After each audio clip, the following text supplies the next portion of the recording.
Wholeness, welcome to Rashida Silver Tree, my channel, my space, my place. Welcome, welcome, welcome. May this message find you well and whole. I wanted to discuss the topic of meditation. I'm a practitioner of meditation. I have been actively meditating since 2015. And I mean, consistently, like I've incorporated it into my lifestyle. And yeah, I remember, I think my first exposure to meditation, I was at the age of 12.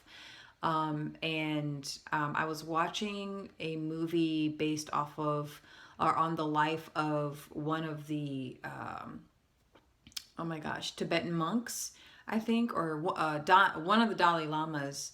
And it was a scene where they lay out or display a collection of items that were played with or were used by the previous Dalai Lama. And I think if you chose the item used from the previous Dalai Lama, then you were, I guess, the next Dalai Lama. I don't know. I could be wrong, but it was a movie around the story. And there was a scene where, they're in their garb, and one of the characters in the movie was shaved bald, and he had his legs folded up in lotus position, and I'm like, what is that? And so I started imitating it, and for as long as I could, and that was the first time that I can remember of the of being exposed to meditation. But I'm very with meditation. To me, it is profound. It's a profound practice. In my personal opinion, you don't need to be a Buddhist, or you don't need to be, to me, anyone can do it. It's just such. I feel like it's such an ancient human thing to do, to be in the space and in the space of a meditative state, if you will. So the topic at hand today, I wanted to discuss thoughts and thinking, and why human beings, are we so afraid of listening and connecting to our inner thoughts? Why do we have this resistance, or this, oh my gosh, she meditates, oh my gosh, he meditates, oh great. There's still, I find, even though the West has very much incorporated a lot of Eastern traditions and Eastern philosophies and spiritual practices into its culture, there's still this kind of like meditation, this is woo-woo thing. There are actually people of the book, meaning Christians, Jews, and Muslims. In the traditional sense, they have this belief that meditation can in some way be demonic. Anyway, there is this thing where I find in our modern day society, we don't like to hear our inner voices. We don't like to identify the inner voices. When we hear them, when we start to hear that inner critic, that ego, that voice telling us we can't do something, or we're a bad person, or is telling us to do bad things, or anxiety, or thoughts of not being good enough, or just really just all those voices. We need to ask ourselves where are these voices coming from, and that's what I want to talk about in this video. I find that in our society and culture, we tend to medicate. We medicate through social media. We medicate through alcohol. We medicate through prescribed drugs to numb out the anxiety, to numb out the depressive state, to numb out the bipolar or schizophrenia or other mood disorders, to numb out having to feel, having to be human. I, in no way, disclaimer, am I knocking down people who take prescribed or prescriptions to get through their day. Do what you must. Okay, but I also see that the pharmaceutical companies we're pretty much we're their bread and butter. We are their lab rat. And what I've seen in the hospital, because I worked in psych health, I worked in mental health for 2.5 years, and then I also worked as an actual hospital setting on a medical floor, med neuro. So I've always gravitated towards as far as the medical field, anything that dealt with neurology or the mind, the brain, diseases, disorders of the brain, working with patients that were suffering from, a plethora of different issues. But one thing I have noticed is how large of a role pharmaceutical companies make with keeping a lot of people and numbing them to the point where they don't understand, they can't relate to their emotions, they can't relate to their thoughts, their inner thinking anymore, just so that they can function during the day, right? People suffer from suicidal ideations or auditory or visual hallucinations or manic depression or bipolar type 1, bipolar type 2, or just anxiety like panic disorders. I mean, it goes on, and my heart goes out to those patients and to those human beings who suffer through that on a day-to-day basis. And working in the psych hospital changed everything. But how does this tie into meditation? Silence. When we close ourselves off to external stimuli and we turn inward into our internal world and we connect to our internal reality, all those voices become very loud. And the thing is, when our discernment is weak, we can't discern what's ego, what's the voice of our critical mother or our critical father, or an absentee mother, absentee father, or the thoughts of and criticisms of other people. A lot of the time, because I am a spiritualist, I'm a metaphysicist, I believe in the spiritual, a spiritual reality, I believe in consciousness, I believe that thoughts are actual real things. Can they be physically measured? Well, yes, to a certain extent. I mean, you have neurologists that you have people who are sleep therapists, people that study the brain when it's awake, study the brain when it's sleeping, they study the brain while it's reading and studying something. I've seen it with the EEGs. I think it's EEGs, right? And so yes, the brain is very much alive, but so are thoughts. Thoughts are things, thoughts are seeds, thoughts are forms. I call them thought forms. And a lot of the time, because we are highly energetic spiritual beings, regardless of your creed, regardless of if you believe in it or not, we exude a lot of energy. We externalize a lot and we internalize a lot. And a lot of us, I think human beings are naturally empathic. I really do. Some of us are aware of it and some of us are not.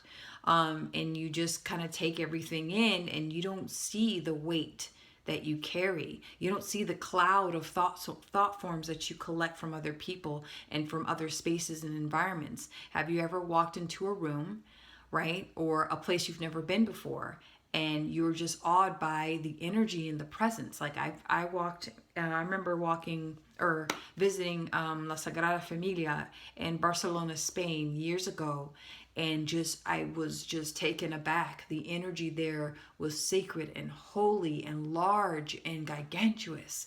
And so can you imagine the types of thoughts and thought forms that were there? I've been in spaces in a place where people were dying, in a room where a dying man was walking across his room. He was weak. Can you imagine what the energies that attached themselves to me when I left the room? We're constantly picking up things that we cannot see, with our eyes, our physical eyes, right? And a lot of the time, this is my saying, the unseen rules the seen. The unseen rules your mind. And there's a thing about mindfulness I've heard in the meditation community of being mindful meditation. And that word doesn't really resonate very much with me, It's about being heartful. Heartfulness is the center of my focus in my meditation. Meaning, you know, when I hear the word mindfulness, I think full of mind. I think full of thoughts. I think full of ideas and distractions and this or that. Things that are, my mind's full. It's not empty. So no new inspiration can come in, or no inspiration can come in. No new ideas can come in. It's just full of stuff.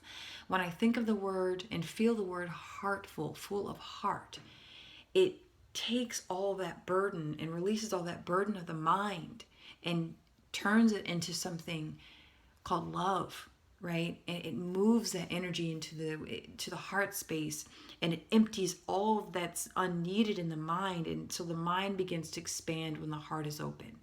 The mind begins to set itself free from the psychological limitations and the unseen energies that hook into our energy field. Seriously, have you ever felt like you there are certain spaces and places that I really vibe with and I love to go. I love to go to cafes, to people watch, right? I love the energy in cafes. I love the energy in libraries. I love the energy when I visit college campuses or institutions or schools for that matter, because that's the type of frequency that I'm attracted to, an intellectual stimuli, philosophical, type of nature. That's me, right? And so I gravitate towards those places. And then other people will gravitate towards like going out to a bar or going cha-cha dancing, or, they go to certain spaces and places because of their energy field. It's attracted to that space. It's attracted to those things. And so when it comes to thought forms, which thoughts are things, they are seeds that you cannot see. And they plant themselves into our mind from a very young age. Obviously, our conditioning and programming begins when we, start to walk and talk and develop self-awareness. And so our mothers they say there's also another saying that our mother and our father are our first gods. They are our gods. We rely on them for food, for shelter, for protection, for love, for entertainment, for everything, for clothing, all of it. But before we even understand the concept of what that external God is, our mother is our God and our father is our God. And before we wouldn't even know what God, God or Jesus or Allah, or however you're raised to believe what, God is, until our parents say, hey, no, I'm not God. That's God, right? But that's it. It's that first programming, where our parents plant those seeds, those thought forms, their thought forms into our mind.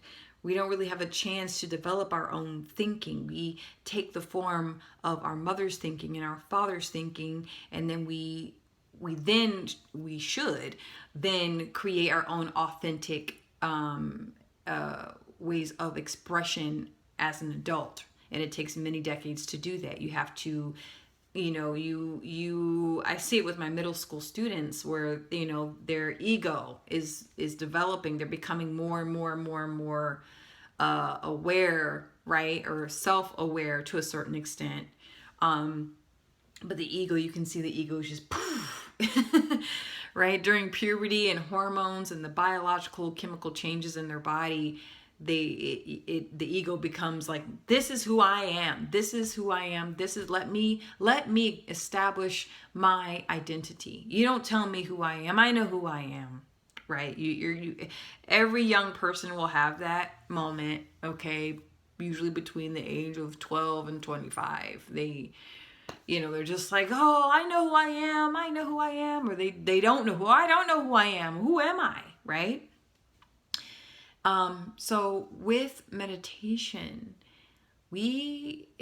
meditation is an opportunity to open where we've been trained to close ourselves off to.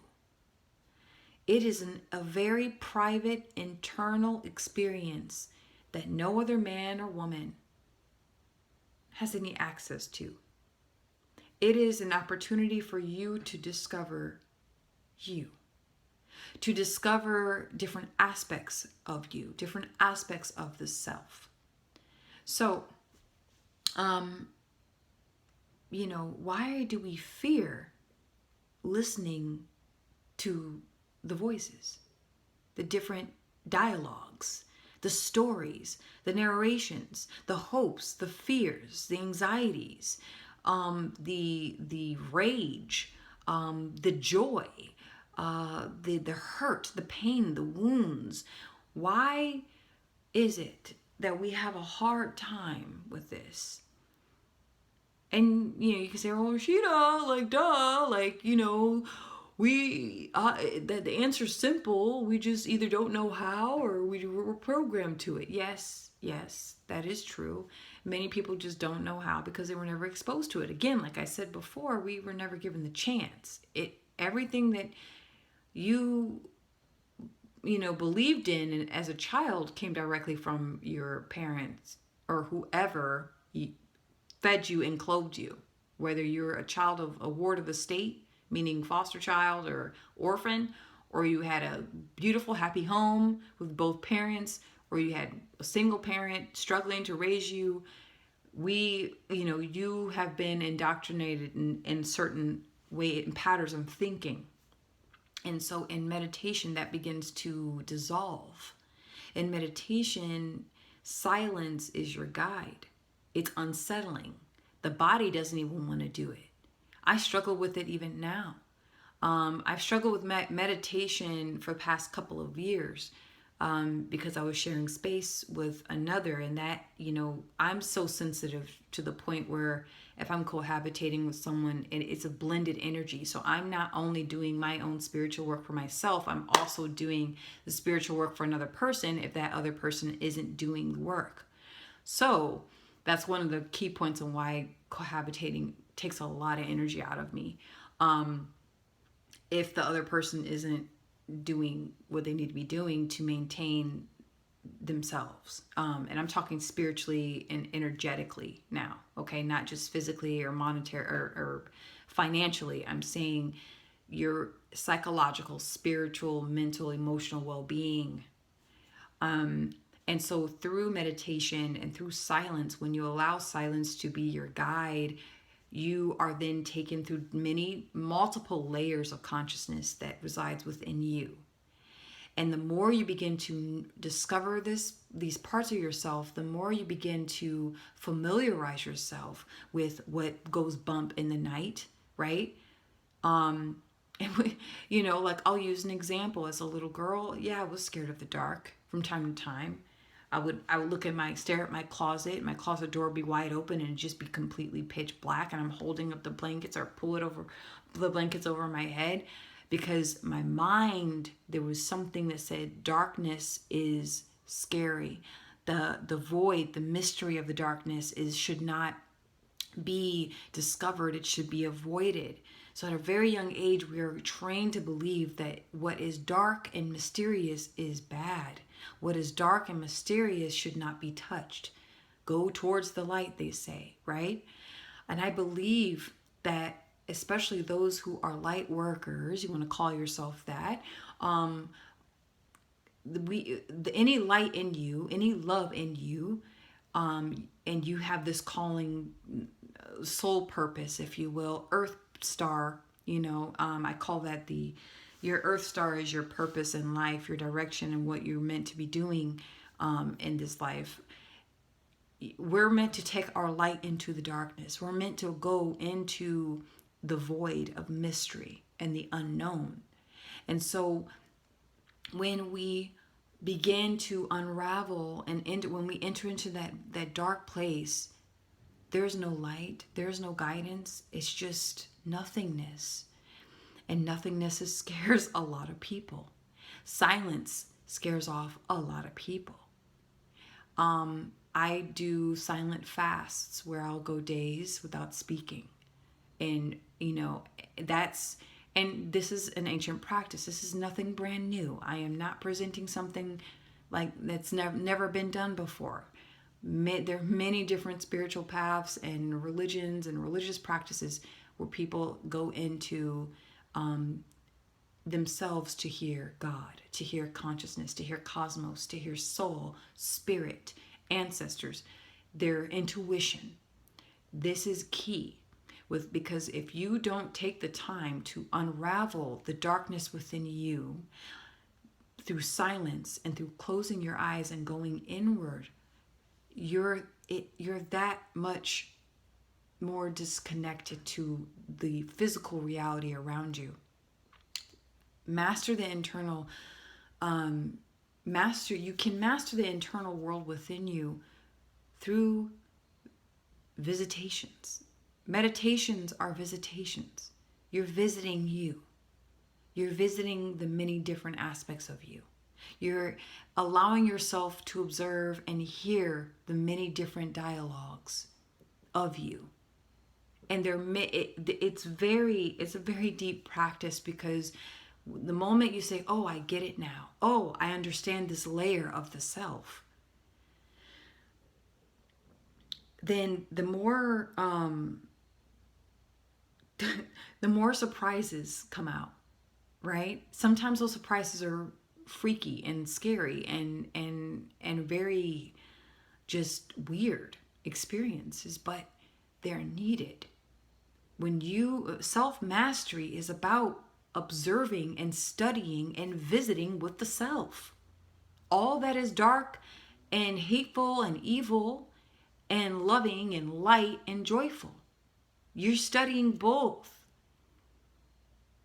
A lot of the time it's like, go to the light, run towards the light. I'm a light worker. I'm here to bring the light. I'm increasing my frequency. Great. That's awesome. Now go take all of that high frequency stuff and take it and go deep in within yourself. Go visit that dark, neglected parts of you that you don't know, that remain unknown within you. That is key, I find, to human evolution. We are all so busy. This species is so obsessed with domination. I gotta be the best. I have to be the top. I have to own this much money. I gotta own this much property. I have to be prosperous. I have to be abundant. I've gotta have this. I gotta have that. It's like obtaining when there's never enough. Enough is never enough.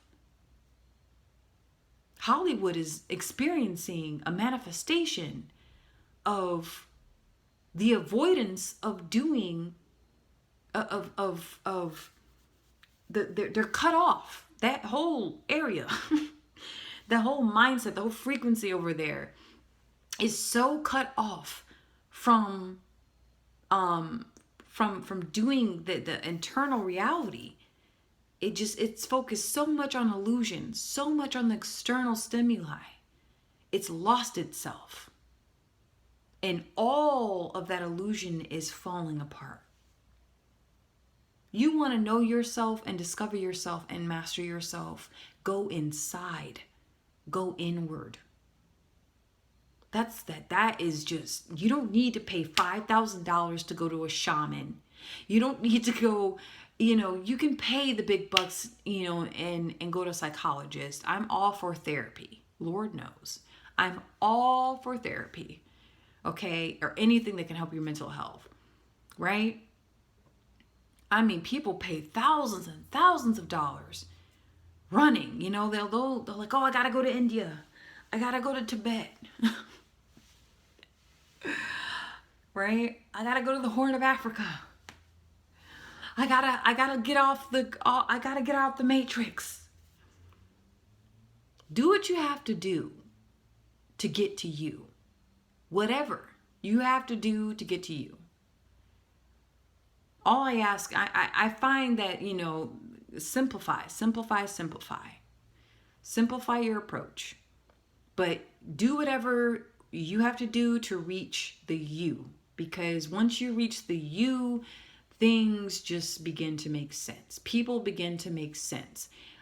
With meditation and just allowing myself to observe my own monkey mind and to sit in silence, the silent fasts that I've had, in the past were so deeply profound and insightful about what is going on in my mind, what's going on in my heart, what's going on in the real, the physical reality. I was blown away. I didn't need to take ayahuasca. I didn't need to take shrooms, psychedelics to rip my third eye open. No, all you really have to do is close your mouth and detach from the external world and just shut up, right? And everything else will open. Everything else will open. Yes, there are certain techniques you will have to put into practice. Food fasting is very important if you're going to do silent fasting. Energy, you can manipulate your energy to open yourself if you need to. You don't necessarily, you don't, it's energy manipulation is a lot more simple than what we are programmed to believe, especially in the New Age community. Meditation is profound and it can change your life. It can bring you to presence. Be here now, right? You see how far you've locked yourself into certain timelines in the past. You see how far you've attached yourself to future timelines that haven't happened yet. You can see how detached you are from the now, from the only moment that exists, which is now, when you close your eyes and you open yourself to your inner reality. So when you hear inner dialogue, right, we can label them spirit guides, entities, your ancestral connections, ego. We can label it anything, but just sit and observe. Don't attach definition or don't try to define the voices that you hear. Right? I mean, it always begins as a thought, and then those thoughts turn into affirmations. Those affirmations turn into a whole dialogue, a whole story. And then you don't do the work, you're closed off from yourself. And so you have all of these unheard stories attached to your mind. And you're feeling so disconnected from your reality, from the physical world. Oh, let me go out and buy this item. Let me go out and hook up with this person and get in this relationship.